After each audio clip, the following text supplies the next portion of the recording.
Tomas! Si Eva, nakatakot! Ano? Lang. Oh, ayan ha. 2,000, ha? Baka naman sabihin mo nagtitipid ako, bayad lahat yan, ha? Wala mo ko sinasabing ganun. To naman si Chona, oh. Mabait mo nga eh. Oy, sandali, may nakakalimutan ka. Ano? Yung sukle! Sukle? Oo. 5 piso? Oo. Pati 5 piso gusto pang kunin na sukle? Aba, kung merong isang milyonaryo dahil may 1 milyon siya, mabawasan ng 5 piso, di hindi na siya milyonaryo. Kaya yung 5 pisong yan, napakahalaga. Akin na ang 5 piso. Dahil mo sinabi, ito na nga. Napakabigat. 5 piso. Halaga 5 piso, mag-aaway-aaway pa tayo dito eh. Ang saya-saya na eh. Oh, at least masaya lahat, di ba? Uy, itong ano ni ano.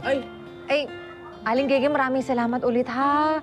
Madam Chona, thank you so much. Pero mauuna na ho kami kasi may pasok pa ulit bukas. Oh, sige, mag-ingat kayo. Mag-ingat kayo. Thank you. Buchoy, ha? Busy, yung take-out ko. Ito na, Thank kumain you. ka lagi, Oo, halika na. Sandali lang po. Pwede po ba tayo mag-pray muna? Ay, oo nga naman. Tama, Oo naman. Sige. Sige. Taimtim kaming nagdasal bilang pasasalamat sa Diyos dahil hindi niya pinabayaang mapahamak si Butchoy. Isa itong patunay na kahit kailan ay hindi tayo pababayaan ng Panginoon.